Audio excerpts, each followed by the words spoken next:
ఏ ఆశలతో, ఏ ఎక్స్‌పెక్టేషన్స్‌తో కూటమి ప్రభుత్వాన్ని ఈ రాష్ట్ర ప్రజలు అంత ఘనమైన తీర్పిచ్చారంటారు?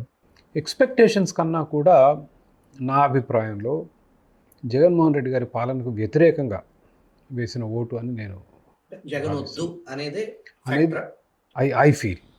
జగన్మోహన్ రెడ్డి గారు ఎన్నో సంక్షేమ పథకాలు చేశారు, విపరీతంగా డబ్బులు పంచారు, తనకు ఓటు వేసిన వాళ్ళని జాగ్రత్తగా చూసుకున్నారు, ఓటు వేసిన సెక్షన్స్కి గుర్తింపు ఇచ్చారు. ఎంతమంది డిప్యూటీ చీఫ్ మినిస్టర్లు అండి, ఎన్ని కమిషనరు చైర్మన్ల పదవులు ఇచ్చారు తన మనుషులకి. అయినప్పటికి కూడా ప్రజల్లో ఒక భయాందోళన, they did not feel safe and secure. ప్రజలు లిబర్టీ కావాలని కోరుకున్నారా? ప్రజలు తప్పకుండా 100% స్వేచ్ఛ కావాలని. టీడీపీ ప్రభుత్వం, కూటమి ప్రభుత్వం వచ్చిన తర్వాత దే ఫెల్ట్ ఏ రిలీఫ్.